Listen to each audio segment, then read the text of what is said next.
Assalamualaikum warahmatullahi wabarakatuh. Berjumpa kembali di channel Suroto Belajar IPS Asik. Video pembelajaran IPS dan tutorial media. Baik, anak-anak sekalian dimanapun Anda berada dan Bapak Ibu guru, khususnya mata pelajaran IPS. Kembali di sini saya akan mencoba berbagi tentang pembahasan soal uji pemahaman materi untuk kelas 7.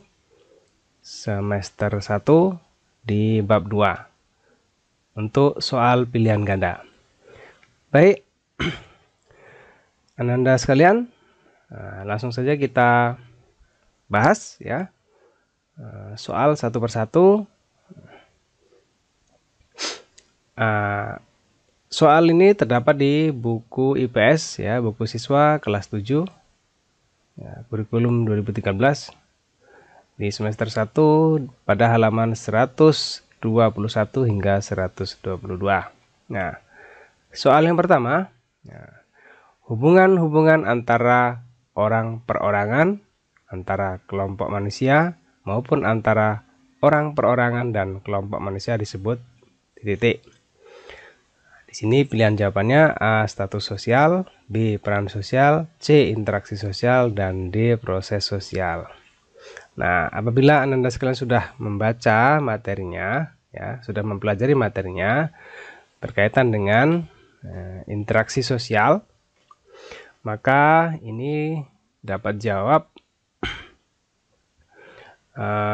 Pilihan jawabannya yang tepat adalah C. Interaksi sosial. Nah, apabila Anda juga sudah membaca, barangkali sudah bisa melihat di buku paket IPS kelas 7 ya, itu di halaman 86.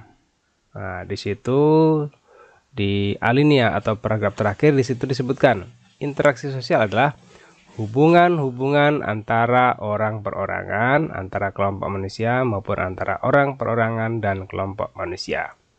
Jadi sini sudah dituliskan sama persis dengan di soal.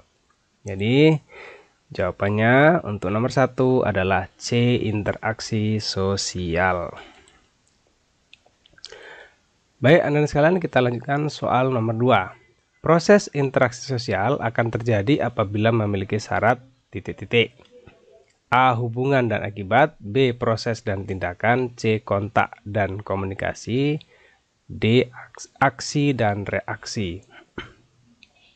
Nah, ini juga apabila Anda sekalian sudah mempelajari ya, sudah memahami materinya ataupun sudah membaca buku paket ini juga bisa dilihat di buku paket halaman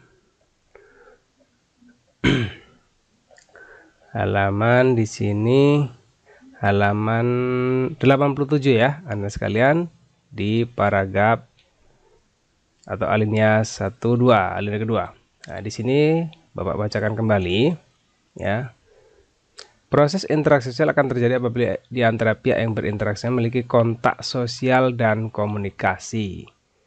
Nah, jadi kontak sosial dan komunikasi itu merupakan dua syarat dari terjadinya interaksi sosial. Nah, jadi melihat soal nomor 2 tadi, jawabannya adalah C ya, kontak dan komunikasi. Lanjut ke soal nomor 3. Seorang bayi yang baru lahir, ia akan melakukan kontak sosial dengan ibunya. Itu merupakan salah satu contoh bentuk kontak sosial antara A. Kelompok, B. Orang perorangan, C.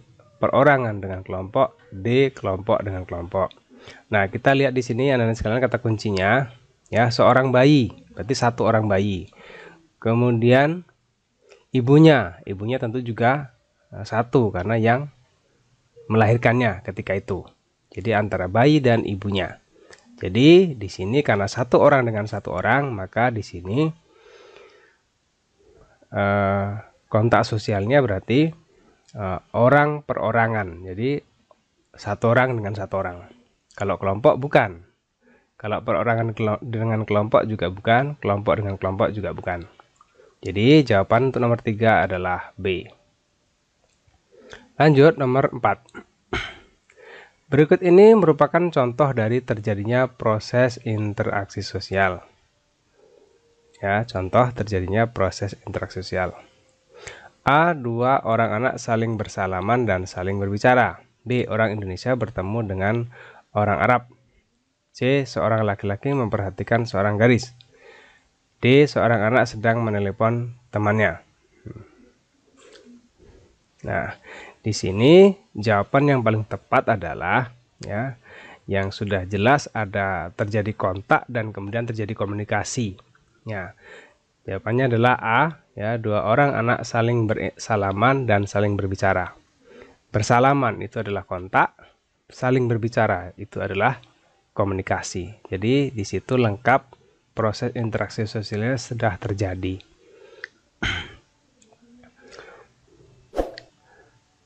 Baik, kalau yang B ya, itu orang Indonesia bertemu berarti dia hanya berpas-pasan, jadi mungkin interaksinya tidak ada, maksudnya komunikasinya tidak ada. Kemudian seorang laki-laki memperhatikan seorang gadis, ya ini juga bisa jadi kontaknya tidak ada, begitu juga komunikasi juga tidak ada, karena yang diperhatikan tadi belum tentu dia akan melihatnya juga. Kemudian yang D, seorang anak sedang menelepon temannya. Sedang menelepon, nah, di sini juga belum bisa dikatakan belum ada komunikasi. Jadi ketika dia hanya sedang memencet nomor, kemudian terhubung, yang dari seberang telepon itu belum tentu mengangkat atau berbicara. Jadi jawaban yang tepat adalah nomor 4 itu A. Kemudian nomor 5, yang tidak termasuk faktor-faktor berlangsungnya proses interaksi sosial adalah. Jadi ya di sini faktor ya. Nah, di sini bisa dilihat ya di buku paket itu Anda sekalian, faktor apa saja yang bisa mempengaruhi berlangsungnya proses interaksi sosial. Nih, ini Anda sekalian ya, di halaman 87. Di sini berlangsungnya suatu proses interaksi sosial didasarkan pada beberapa faktor, antara lain sebagai berikut. Ada faktor imitasi, sugesti, identifikasi, dan simpati. Sementara kita lihat tadi di soal, imitasi ada, sugesti ada, simpati ada, dan berikutnya identifikasi. Dan yang tidak ada di sini berarti asimilasi. Jadi di sini yang diminta yang tidak termasuk. Jadi jawaban nomor 5 adalah D, asimilasi. Lanjut ke soal nomor 6. Jika seorang anak kecil melihat apa yang dilakukan oleh orang tuanya, kemudian anak tersebut mencoba melakukan apa yang telah ia lihat, tindakan anak tersebut dinamakan. Nah, kita ulang sini soalnya kembali. Ya, jika seorang anak kecil melihat apa yang dilakukan oleh orang tuanya, kemudian anak tersebut mencoba melakukan apa yang telah ia lihat. Jadi di sini kata kuncinya melihat, kemudian mencoba melakukan apa yang telah ia lihat. Tindakan anak tersebut dinamakan titik-titik. Nah, di sini kita lihat ini mengarah kepada mencontoh. Ya, di sini contohnya seorang anak perempuan bermain masak-masakan karena melihat ibunya. Melihat kemudian melakukannya atau melihat kemudian mencontohnya. Jadi jawabannya adalah B ya, imitasi atau meniru atau mencontoh. Lanjut ke nomor 7. Bentuk kerjasama di dalam masyarakat Indonesia lebih dikenal dengan nama. Nah, ini jelas jawabannya adalah A, gotong royong. Jadi gotong royong itu bekerja bersama-sama untuk menyelesaikan sebuah pekerjaan tanpa ada pamrih. Jadi dengan rela meluangkan waktu dan tenaganya untuk menyelesaikan sebuah pekerjaan yang biasanya itu dikerjakan dalam lingkungan masyarakat. Jadi nomor 7 jawabannya A. Lanjut nomor 8. Lembaga sosial yang terbentuk dalam masyarakat melalui ikatan perkawinan disebut lembaga. Jadi setelah terjadi perkawinan atau pernikahan, maka terbentuklah lembaga yang disebut keluarga. Ya, jadi jawabannya nomor 8 adalah B.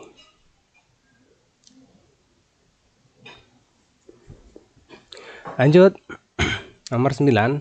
Lembaga sosial yang mengatur hubungan antara manusia dalam pemenuhan kebutuhan hidup disebut lembaga titik. Nah, di sini kata kuncinya adalah lembaga sosial yang mengatur pemenuhan kebutuhan hidup. Jadi kata kuncinya lembaga sosial dan pemenuhan kebutuhan hidup. Nah, pemenuhan kebutuhan hidup itu berkaitan dengan ekonomi. Ya, jadi kalau lembaga sosial yang berkaitan dengan pemenuhan kebutuhan ekonomi atau kebutuhan hidup, berarti jelas jawabannya adalah ekonomi. Untuk nomor 9, jawabannya C, ekonomi. Lanjut nomor 10, terakhir.